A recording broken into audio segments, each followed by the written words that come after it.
Okay, welcome back. Welcome back to the 20th session of the second chapter. In fact, initially, when we were designing this deep learning, I was expecting that we would cover the second chapter in 21 lessons. But what happened is when we changed the mode from in-person to Zoom or online, we could cover only 3 verses, whereas we used to cover 4 verses in the class. So that pace affected us a little bit, but it doesn't matter. I think a good thing is that we were able to cover this much. And after today, we have 18 more verses left in the second chapter, which is the final topic, which we can cover in next 6 sessions. So having said that, we are getting to the final portion of the next topic covered in the second chapter. So if you really think about what is being covered in the second chapter and the topics, as I explained earlier, the second chapter can be considered as an index.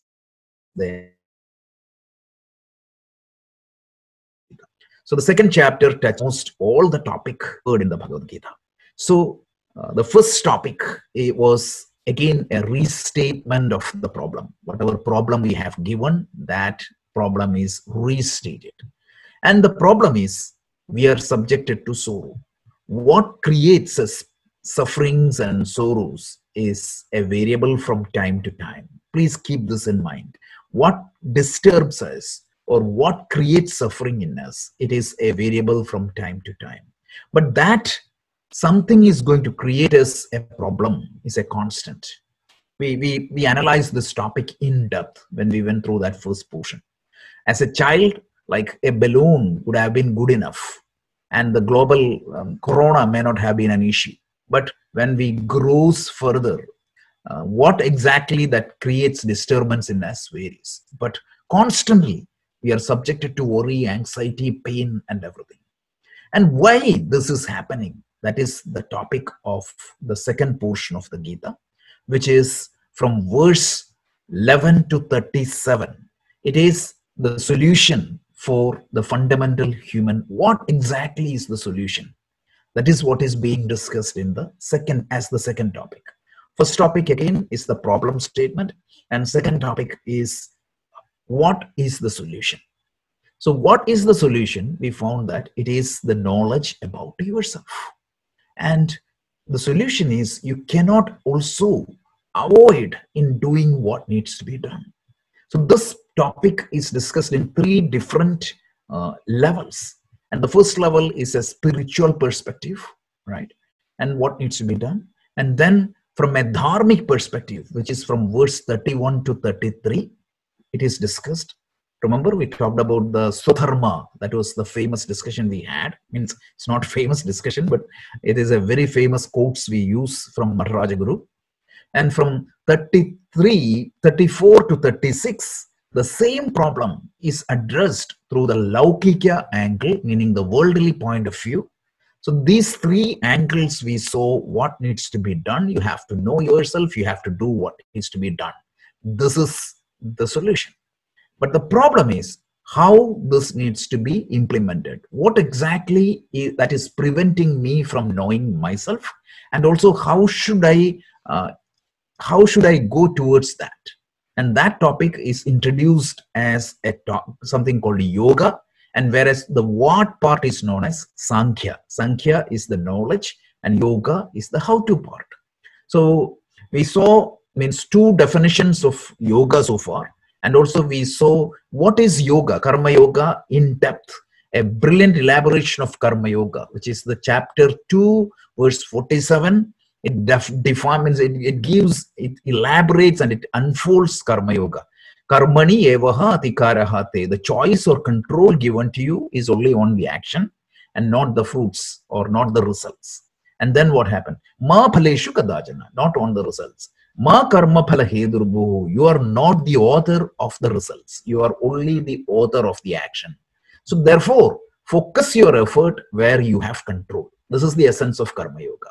And work without worry and anxiety. And how can you do this? You can do this by dedicating all the actions to Ishvara. And also when you get the results means your attitude is, it is a prasadam from the Ishvara. So this is the essence of Karma Yoga. We are going to elaborate this in detail in the third chapter, all the details. But the second chapter, the topic is touched. And having then actually following that, we saw two brilliant definitions of yoga. Verse 48, we saw the definition of yoga as samatvam yoga uchyate, the equanimity of the mind, a mind that is stable, a mind that is under your control. That is known as yoga. So he said, establish yourself in yoga and perform what needs to be done. Leave the attachment, leave the obsession for a particular result, and then work. And this is called yoga. And verse 50, we saw the second definition of yoga as the discretion and skill. Means he said yoga is the skill in action. Actually, yoga karmasu kaushalam. This means skillful action is called yoga. And we saw what exactly is that skill. The first portion of that skill was be done when a set of possibilities are presented in front of me, when I have a choice of doing, not doing, or doing differently, what exactly is the actions I would pick? What should be my priority of action? So that is point number one. So discretion in action. And second thing is efficiency in action. How can I do that the best possible manner? So this is yoga karmasu kaushalam. So these two famous definitions we saw, and we are going to continue that topic further. And today we are going to cover up to verse 53. So from 38 to verse 53, Krishna talks about yoga and its benefit, and he's trying to conclude this discussion. So that is what is going to cover the third portion, the third topic of the second chapter. And from there, Arjuna is going to ask a question, and from where it is going. Any question? Okay, very good. So if that is the case, let's go to verse 52. What is means? How do you gain this yoga? So, Anu, would you mind chanting this? Yada te moha kalilam buddhir vyatitarishyati tada gantasi nirvedam shrotavyasya shrutasya cha. This is again beautiful, elaborating on the topic of yoga. So Krishna tells, yada, yada means when. It is universal pronoun. When, te, your. Buddhi means intellect or mind. When your mind and intellect, buddhir vyatitarishyati, like when the mind and intellect cross over, what? Moha kalilam. All the impurities of delusion of your mind. Because remember, we need to understand what is the goal of Karma Yoga or the yoga. The yoga means in general, Karma Yoga in particular, the goal of Karma Yoga is to purify your mind. We talked about this, right? So imagine there is a bucket, there is a water, and you wanted to see the reflection of the sun properly in that bucket of water. So the prerequisites for seeing that is, first thing is the water has to be pure. And the second thing is the water has to be stable. So the purpose of the yoga is to make our mind, means here the mind is the water. So how do I purify my mind? And how do I stabilize my mind? We talked, this is the goal of the yoga. So yoga means it is a process to purify my mind. So when your mind crossover, or when your mind gets over the impurities of the mind, what happens then? So then, with edate moha kalilam buddhir vyatiratishyati, then he tells tada gandhasi niruvedam shrotavyasya shrutasya cha. So then Krishna tells you will gain what? Tada gandhasi, you will gain a dispassion. A dispassion means it is the emotional maturity, you could say that. When your mind cross over this mental impurities, because when you practice Karma Yoga, the benefit is mala nivritti. So typically our mind is polluted by sixfold enemies. According to a Vedantic model, each one of our mind is polluted with sixfold enemies: Kama, Krodha, Moha, Lobha, Mada, and Malsalya. It is essentially the created through my past actions, through my wrongdoing, or through my karma. My mind is polluted by these impurities. And when you practice karma yoga, what is going to happen? Slowly, my mind will get over this impurity. And then what happens? Tada gandasi niruvedam, you will develop an emotional maturity towards what has been heard and what is yet to be heard. It's a brilliant usage, poetry. This is spiritual poetry. You have to think that. So what it means, I will develop an emotional maturity regarding what I have heard. So whatever I have experienced or whatever that is known to me, and what is yet to be heard. In other words, Krishna is saying that anything in the universe is not going to create an emotional obsession for me. Anything is not in the world is not going to create a problem for me, anxiety, worry. I will have a stable mind. So when you practice karma yoga, this is the biggest benefit of karma yoga. So the greatest benefit of karma yoga is when you practice karma yoga, it will eventually purify all the mind, and you will develop an emotional maturity or dispassion towards everything in the universe. That doesn't mean that you will leave this in the universe, but you will have that emotional maturity. That emotional maturity means, yes, I have a work-related problem. It is a problem to be addressed, but it is not going to make myself out of control. Yes, I have a problem in the family. It needs to be dealt with, but it is not going to make me emotionally depressed, right? This is the difference. And I'm okay. I may have a problem with my health. It is a problem that needs to be addressed with, but it is not going to take myself completely away in my mind. So this is the greatest benefit of karma yoga. It is going to provide you with a very stable and controlled mental state with which you can address the problem. If you really look at Arjuna's problem, what happened? The problem was when he was facing a challenge, he saw all these relatives, and as a result, what happened? That challenge had disturbed his emotional stability or the mental stability. And with that unstable mind, he cannot do anything. So the problems are going to be there tomorrow. The challenges are going to be tomorrow. And there are issues which needs our attention. But karma yoga is not going to solve all those things. But karma yoga is going to make you face all these problems with a stable and controlled mind. So this verse, from that perspective, it is very important. Yada te moha kalelam buddhir vyatitarishyati. The practice of karma yoga is going to help you to cross over to all these emotional impurities or the mental impurities. And then what is going to happen? Tada gantasi nruvedam shrotavyasya shrotasya cha. It's a poetic expression. You means anything that you heard or anything that is yet to be heard. Of course, look at our life. So far, we have faced a lot of challenges, and we faced it bravely, and we are here after facing all these problems. And it is for sure that the problem that yet in front of us will be much tougher than the problem we had already faced. That's for sure, because means the age is going, so health issues is going to come. Means all these issues are going to pop up. So that is what is the problems you have not yet heard, but definitely it is there in your path, and you need to face all that. And for the karma yoga, the biggest benefit is it is going to give you the maturity to face all this. Look at the words. It is so good. It is so good. Like in positive psychology, I would refer a book now, as always. I think I already referred this book.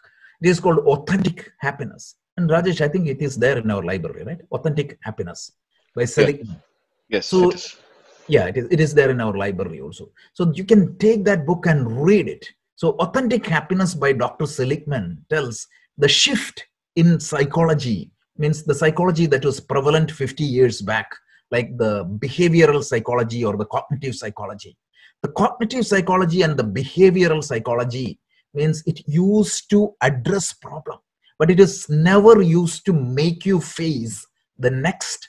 It means the best case was it will take you to zero, right? A problem means you are gone down, and the role of the psychology was to bring you back to zero level.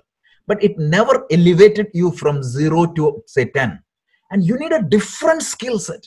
And that different skill set can be developed only by developing that emotional maturity. And Seligman talks a lot about this particular idea in that book. And this is what is called the positive psychology.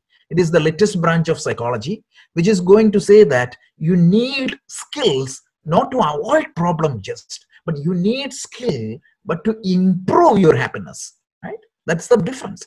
What was the typical mindset? Even as the Indian, means people of Indian origin, I think that as a generation, our problem is, let's say that you had 10 tasks in your hand, and you were extremely successful in the first 9 tasks, and one of the tasks you screwed up. What exactly is going to stay in your mind? The one which you messed up. Exactly. So that's the difference. You have to say that one you can easily handle. And they call it as the weather syndrome, right? So if there is, let's say that today it is raining, and we always think that the entire thing, it means the coming days is going to be rain. And you just focus on one problem and you never think positively. And this is the mindset that needs to be changed. We have to have a change in our mindset to shift from this problems and then move on to the next level. So this is what is the Karma Yoga's biggest benefit. And this is a skill that everybody needs to have. And why Krishna is giving us the skill? Because if you want to pursue the highest goal of life, which is the knowledge about yourself, this is a prerequisite. But why the corporates are going to enforce this? Because they want you to improve their bottom line. And you can improve your bottom line only when you have a strong, powerful mind in your hand. This is the difference. Both are required, right? You need to have success in the professional life as well as the spiritual life. And that is the philosophy of the Gita, or that is a vision of the Gita. I would not say philosophy. Gita is not a philosophy. By the way, what is the literal meaning of philosophy? I used that wrong word to indicate Gita. Anybody? The quest for knowledge. That's it. Philosophia. It's a Greek word. It's the cause. It is your desire for knowledge. So they seek knowledge for gaining that knowledge. For example, somebody wanted to say that he is a PhD in physics. So what exactly is his goal? To gain that PhD. So you can claim to learn Gita, but that problem my problem is still problem. That's why you don't see that particular word in our scriptures. And we use something called darshana. It's a vision. It is going to give you a new vision, and with that vision, I can go and face the challenge. So this is very important, this verse. Yada te moha kalilam buddhir tada gandasi nirvedam shrotavyasya shrotasya cha. So moha kalilam, it is this mind's problem. And what happened? When the mind is impure, it is going to impact your understanding of yourself. It is going to impact your priority, because if you think that you are a cat, what would be your requirement? The requirement of a cat, correct? Imagine that you have a wrong identity. Your requirements also will be driven from that wrong identity. Your priorities will be set by that wrong identity. And then you will suffer. So this is what is problem. And this will create strong obsession and strong aversion towards everything in the universe. And with that, you cannot express your full potential. You know what the scriptures call such a person? Kripanaha. Kripanaha means the miser. What is the characteristics of a typical miser? He has enough money to live a better life. But what he do? Keep the money in the pocket and live a third-rate life, right? So that's exactly what we do. We do have the potential to solve all these things, but we just keep it with ourselves. That's why the Upanishad calls such person as a miser. And this is the first step in our spiritual process. And once again, we need to be very clear what is the roadmap provided by the Gita. Gita addresses the human problem in 2 steps. The first step is a stable and a pure mind. It is a prerequisite to pursue any goals of life. And that is what is going to make you efficient in action. And that is what is going to make you a stable mindset. And with that, when you pursue this knowledge, so the path of yoga is going to make you a pure and stable mind. To be specific, there are 2 things it is being addressed. One is the stability and the other one is the maturity. And on a high level, we call everything as yoga. And if you go to 1 level down, we have this karma yoga, which is going to give you the purity, and you have this upasana yoga, which is going to give you the stability. So these 2 put together is going to give me a stable and a pure mind. And once I have the stable and a pure mind, what is going to happen? I can pursue the knowledge. It is going to give me the necessary adhikaratvam. Sorry, let me connect my laptop. Adhikaratvam. And once I have that adhikaratvam, what is going to happen?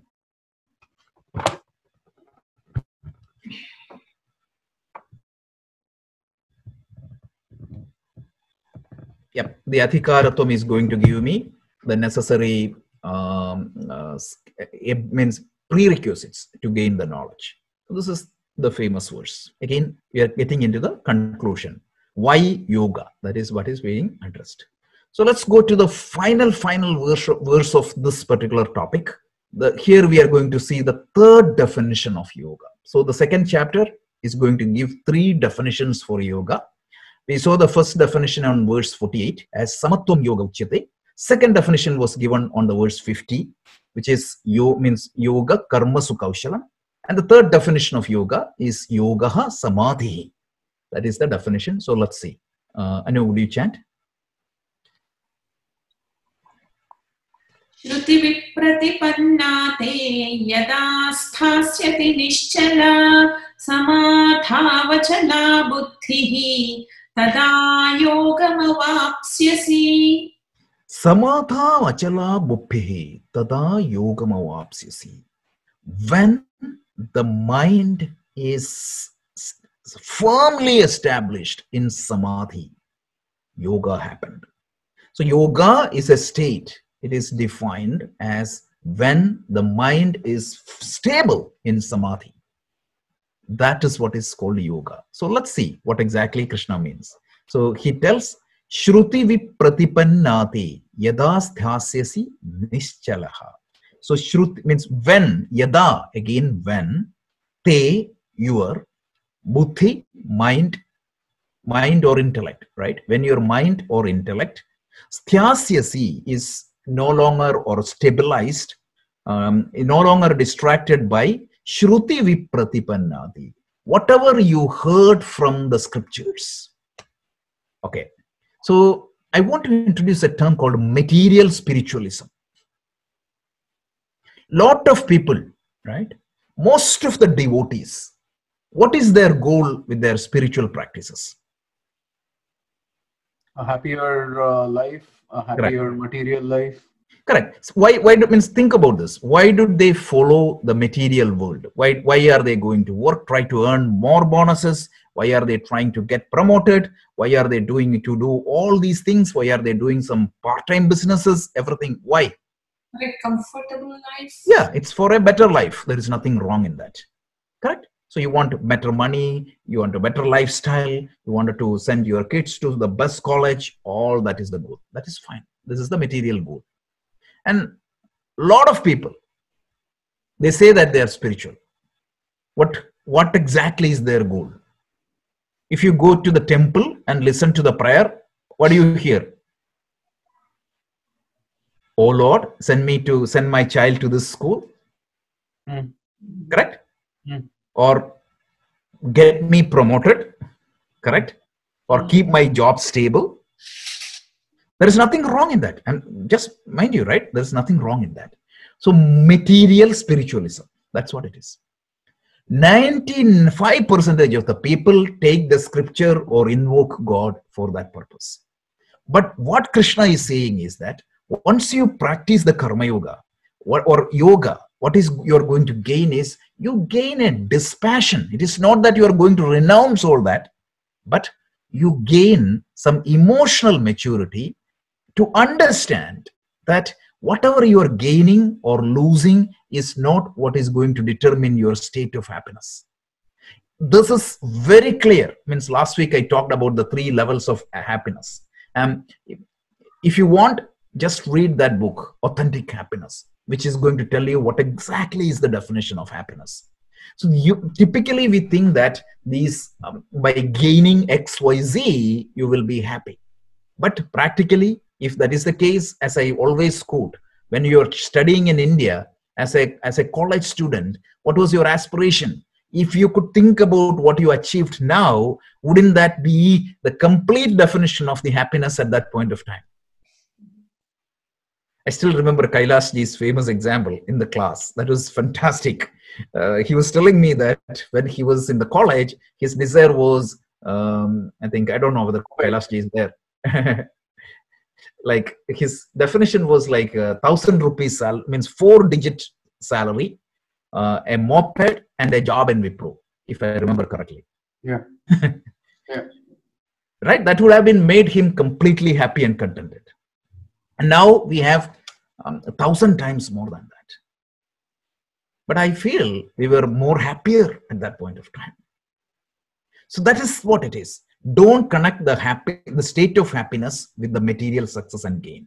So Krishna tells, when you practice this karma yoga, your obsession about this success and failure, or the way you look at success and failure is going to slightly change. Still, you will be an overachiever, right?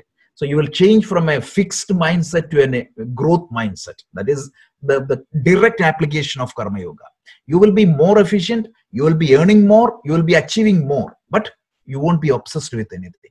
So Krishna tells, Shruti vipratipannate. So whatever you heard from scriptures, even spiritually, right? The scripture means, why do people do puja? Why do people do yajna? So that is what is Krishna is saying. Even the spiritually is prescribed. Even the Vedas prescribed, means the higher benefit of life, means you will be moving away from those type of perplexed goals, because even the scriptures can direct you to wrong places. Because a lot of people, why do they practice religion? Why? Because they want to secure a permanent residence in the heaven. What means, if you ask them, why are they going to heaven? For pleasure, right? What is the definition of heaven? It is a place which gives unlimited pleasures, even sensual pleasures. So this is the problem. So when you get out, because remember, Krishna called such people in the 41, 42, 43 verses. You remember? Yamimam pushpitam vacham prapatanti vipaschitaha veda vadarada partha na anyat arthi iti vadinaha. He tells, what is that? Pushpitam vacham, flowery words of the unwise. He is calling Veda, the karma kanda of the Veda. He is calling like that. He is saying that those who just go after the ritualistic portion of the Veda, what is their goal? Bhoga and Aishwarya. There is nothing spiritual in it. And I think Swami Chinmayananda, he coined the word. It is a material spiritualism. So this is what happens. So when you are not perplexed with these, the results promised by the Vedas, the karma kandas of the Veda, what happened? Yadasthasyasi nischalaha. Your mind will be steady, because you are not obsessed with the gain and loss, or I need this or I need that. Yes, you may get it, but that is going to change your emotional stability. And your mind will be firmly established in samadhi. Like what is the definition of samadhi? Thi means mind or intellect. Sama means equanimity. So the mind and intellect will be in a very stable, firm state. And this is the goal of yoga. The Yoga Sutra first verse, Patanjali's commentary Vyasa, the commentator, tells yogaha samadhi. That's exactly what Krishna is talking here. When the mind get that not perplexed with emotional maturity, eventually it will get into a stable state. So just to give you a little bit background, right? So in Patanjali Yoga Sutra, we hear there are 5 different stable, the mental state. They call it as chitta bhumis. 5 different states are there for the human mind. One mind is called chitta. So meaning an extremely destructive state. Like you are completely emotionally off. The second one is called a deluded state, mudha. And the third one is called a distracted state, which is called vikshipta, visheshena chipta. And then ekagra, like when you watch a movie or when you means completely focused, what is going to happen? You are enjoying a state. And finally, something called nirodha. Nirodha means it is a controlled state. So this karma yoga will eventually put your mind into the samadhi state, which is the definition of the samadhi. Simple translation is it's a well-placed mental state. This word is coined by Swami Vivekananda in his Patanjali Yoga Sutra. It's brilliantly, he said, samadhi is a goal of karma yoga is to give you that samadhi. Samadhi is not a self-realization we are talking. We are saying is that like it means you will be having that stable mental state. And then what you can say, samatha vachala buddhi tada yogam avapsyasi. Like then yoga has happened. So that is what the next verse. So shruti vipratipannate yathasthasyasi nischalaha samatha vachala buddhi tada yogam avapsyasi. Again, the popular definition of yoga is coming here. It is samatha vachala buddhi. Achala buddhi, when the mind is stable, like it is not that I get the stability when I am meditating. It is not that when I am getting the stability only when the things are going fine. It is that stability in spite of the most difficult situation. That is the state we are going to get. And that state is called samatha vachala buddhi. And then you can see that you are a yogi, established in yoga. So I think those who read Swami Vivekananda, he used to make this point very clear. He said, anybody can perform anything when the situations are in your control. But those people, when the situation is completely against them, right? How can they face that situation? That shows your mental maturity and emotional maturity. That is what is being indicated here. Samatha vachala buddhi tada yogam avapsyasi. And Krishna, with this, concluded his discussion on chapter 2. Right? So he gave an elaborate discussion on the 3 topics. Problem statement, what is the solution, which is the self-knowledge, and also doing what needs to be done. So this is the solution. And that part is explained through 3 different angles. One is the spiritual angle. Second one is the dharmic angle. And the third one is the material angle. All that is given. And then he explained what is yoga, how you can achieve that. So that is what is given from 38 to 53. And in that, he explained what is karma yoga is and what is karma yoga, and also gave these popular 3 definitions of yoga. What is yoga? Samatvam means, please keep this in mind, 3 definition. Samatvam yoga uchyate, that is number 1. Second one is yogaha karmasu kaushalam, means skill in action. And that skill is twofold. One is discretion and the second one is efficiency. So these 2 has to come. One is discretion, means otherwise it is just, if it is just skill, as I was joking last week, even a pickpocket means a person doing theft. That is also a hacker, an unethical hacker, not an ethical hacker, unethical hacker. All this is efficiency in action. That is not yoga. So it has to be aligned with dharma. That is why the discretion of action came in and efficiency both together. And finally, the mind of a yogi will be firmly stable. In that stability, it is not that if you plot a graph, it will be stable always. It won't be going up and down and all these things. What about us? When something happens, we will be top of the world. And if something goes down, boom. And another interesting study, I think another psychologist did that.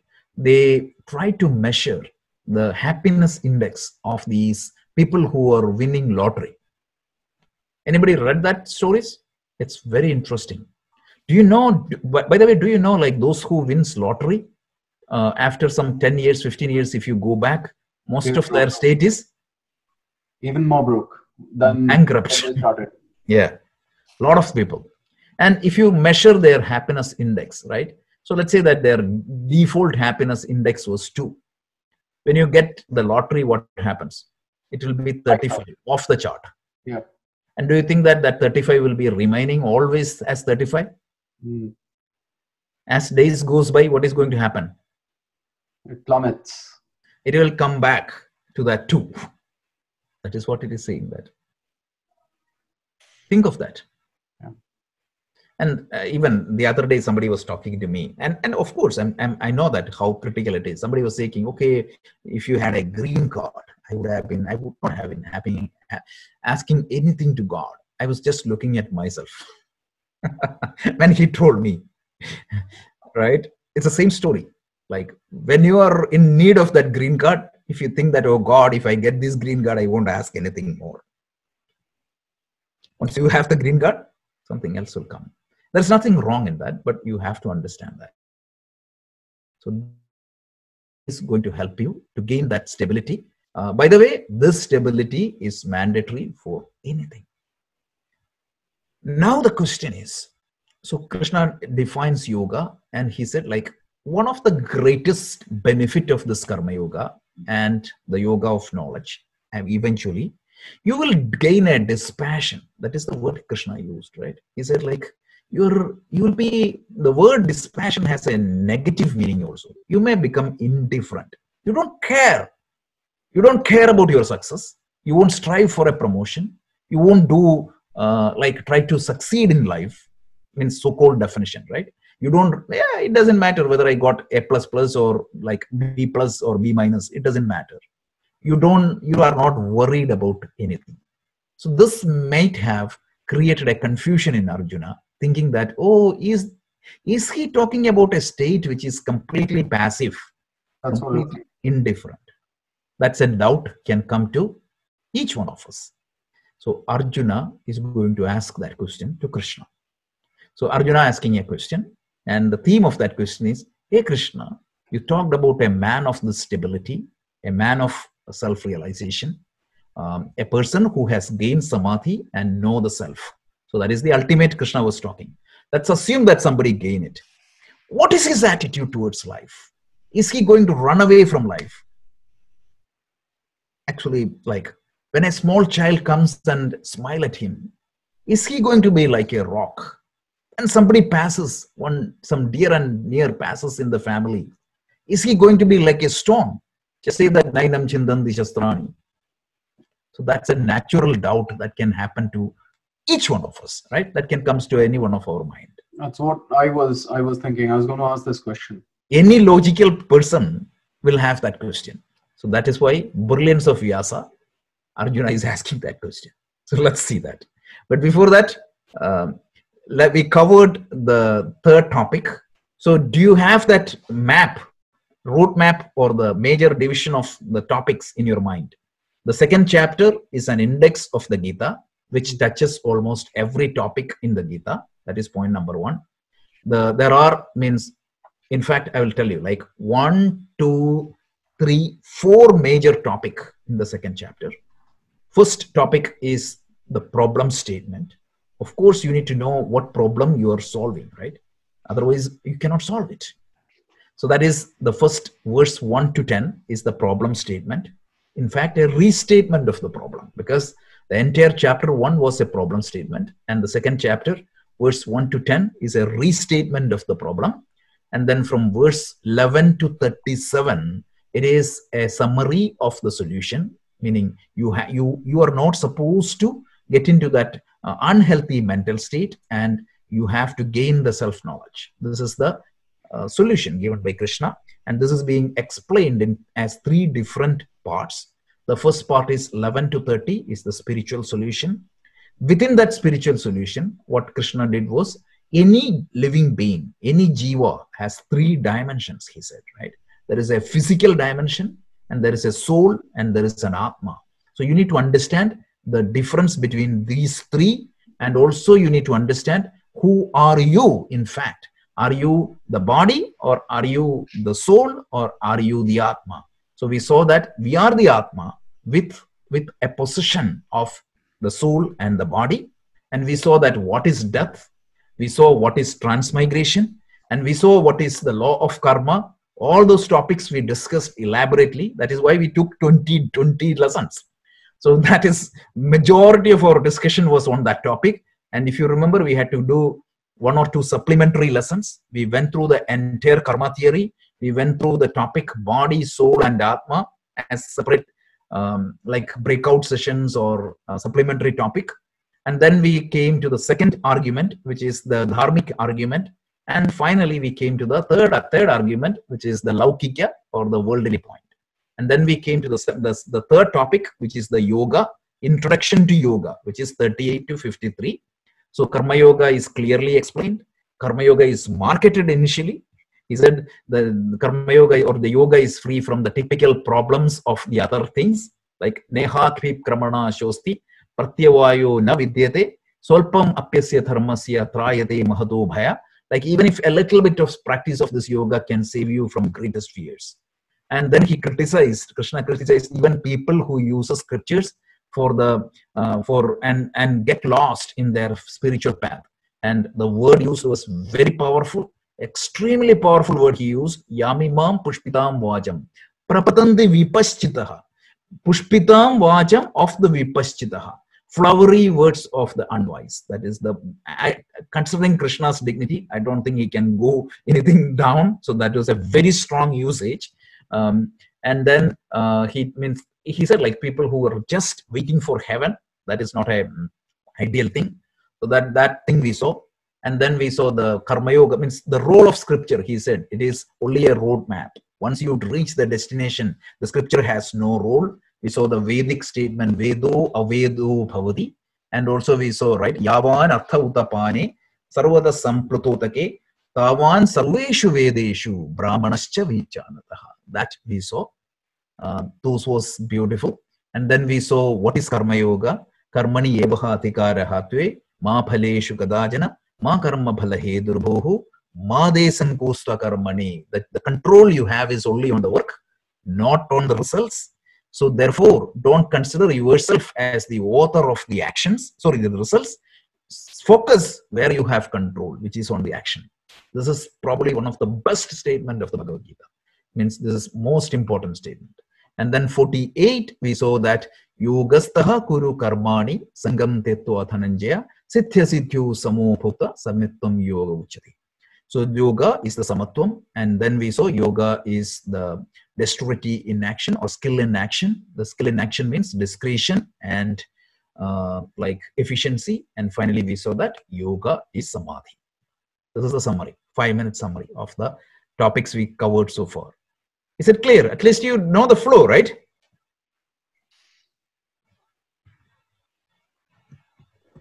Okay. Rajesh, just an observation, Sure. something. I mean, when we were talking about this, like you explained about the materialistic, spirituality or something. Basically, I mean, please correct me if I'm wrong. So when we talk about Karma Yoga, we talk about mainly people who are actually, in the samsara, right? And then we wanted to do that, get that spirituality too. So getting that freedom, like the wealth or abundance, whatever we call it, like, either monetarily or anything, it is important stop for us, because to attain that actual spirituality, we need to have that thing, right? True. Set aside. You have to have that. It is like, so will it be right to, because all the other people, with all due respect, Vivekananda or Ramakrishna Paramahamsa, they were not they were like not in samsara. Like when they talk about, we don't have to work about, think about, not much about materialistic spirituality. They were actually in the path of sannyasa. But for the other people, this is one of the important stop. So will it be right to assume that, like, so it is like, that is not an end goal, of course, but then this also has to, that freedom also has to happen, right?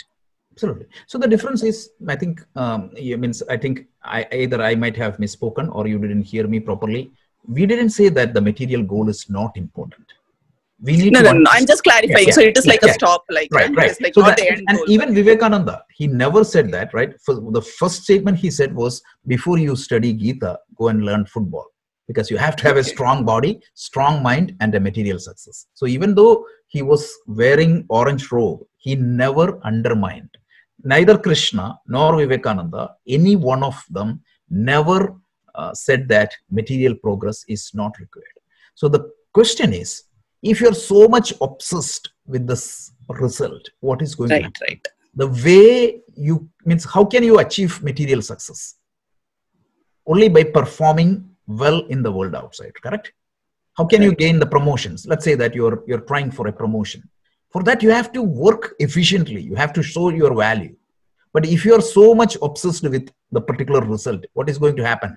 It will prevent your ability to perform well. And if you cannot perform well, what is going to happen? The promotions will not come. So that is why Krishna highlighted, like, you will gain more materialistic result when you work like this. Because that is why the definition of yoga, he cleverly included efficiency in action. The karma yoga will be 10 times more efficient than the materialistic action. So that is what this beauty of this. And that is the beauty of the Gita. Gita is never asking us to run away from the material life. You cannot. Right? It is impossible. Who is going to pay the mortgage? Who is going to send your kids to school? All that is important. And if you don't do that, you're violating the rule. And actually, I think the third lecture of Vivekananda, he highlights this very much. You cannot say that I'm not going to take care of my child because I'm a spiritual person. You're the worst spiritual person. That is the language he has used. So good that you clarified it. And that is exactly what Arjuna is also asking. Like, are you running away from the world? Are you saying that your material goals are not important? So that's very important. Thanks, Rajesh. Okay, great. So let's go to the Arjuna's question on verse 54, and then we will see the answers in the next sessions. So Anu, could you please chant? Arjuna uvacha sthita prajnasya ka bhasha samadhisthasya keshava sthitadhi kim prabhasheta kimasita prajeta kim. Wow, very interesting question. Exactly the same question I was highlighting earlier. So Arjuna uvacha, Arjuna said what? So far he was listening to Krishna. So you have to observe one characteristics of Gita. So if you really look at other scriptures, when I say outside of our tradition, most of the time you have no right to ask any question. If the master speak, you have to listen. But Gita or any of our scriptures, Vedic scriptures, you have 100% freedom even to say that the teacher is wrong. Because Arjuna is using that word in the 3rd chapter. Vyamishreneva vakyena muthim mohayasi me. You confused me terribly. That is the language. So you can ask any question. So here Arjuna had a doubt, just like all of us. He said, "O Keshava, O Krishna." We already saw who is Keshava, right? And then Sthita Prajnasya Ka Bhasha. So what? Ka means what? Bhasha means description. What is the characteristics of a person whose wisdom, Sthita Prajna, is whose mind is stable, who has attained that samadhi? Samadhi is tasya Keshava. So a person who has established in samadhi, whose knowledge is firm on that, what is his characteristics? Is he completely indifferent to the world? Is he not, as Rathika said, like, is he just ignoring his material goal? Is he emotionless? Is he like a rope? What is he talking? That is the interesting thing. Like Kim Sthiti. What is the state of that person, mental state of that person? What he speak, prabhasheta. What exact means, is he going to be talking only in a particular language, right? Somebody becomes spiritual, you see, like in movies and all, how do you say? You spoke in a very monotonous tone, without any pitch variation or anything like that. Is he going to be like that? Meaning, his personality is going to be completely redefined. That is what it is. Is he going to be indifferent to the family? Is he going to be, does he not go to a restaurant? Is he stop watching movies? Forget about the Sthita Prajna. See, since we are doing, since we do Gita classes, the other day when I was telling somebody that I watch movies, this person got completely shocked. So I told that person that I watch 2 movies every week and I watch every genres of the movie. So this person was completely shocked. This is the definition of people when you're pursuing the spiritual path. So this is not correct. So Arjuna was asking, we are not even Sthita Prajna, we are only struggling people. Even to such people attributes this quality. So Arjuna's question was, is his personality will be completely redefined? Is he going to become completely indifferent to the world outside? And he tells like Prabhasheta, how he is going to speak, how is he going to sit? Is he going to be sitting full time in meditation, or is he going to take rest? I read Swami Chinmayananda's biography, like he was sleeping and some people thought, oh my God, he needs this much sleep. People are like that. And then how he walk in the world, because is he going to walk in the sense, how is he going to pursue any material goal? Tomorrow onwards, he is not going to work. Is he going to stop doing businesses? Is he going to do anything, right? So this is the question. Is this going to make him completely indifferent to the life? This is Arjuna's ask. So tell me the characteristics so that I can be sure that I'm not leaving my material position, because that is very important, and I'm not going to be completely indifferent to the world. So he has 3 questions here. In fact, four questions. One is, describe to me the Sthita Prajna who is merged in Samadhi. Tell me the characteristics. How is he going to speak, like when he is talking? How is he going to sit? Is he by himself? Is he going to be completely isolating from the world? Is he going to run away to Himalayas? Then how does he walk? How is he going to interact with outside? Is he not going to talk about the movies, or is he going to talk about only a spiritual thing and completely running away from the world? Is this the question all of us have? This is what is being asked by Arjuna. So we are going to see this. The next topic is the last 18 verses of the 2nd chapter.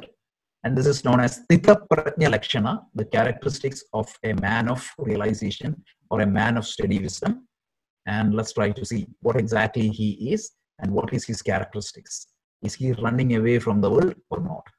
And this is the spiritual poetry at its best. And Mahatma Gandhi means, I don't have to explain who is Mahatma Gandhi, because such a genius or such a great person, he used to say that there is nothing in the world which can be even compared to this, because this was his most favorite topic of the Bhagavad Gita. And he said, like, there's nothing in the spiritual literature which can be even compared, forget about competing, when compared to this last 18 verses.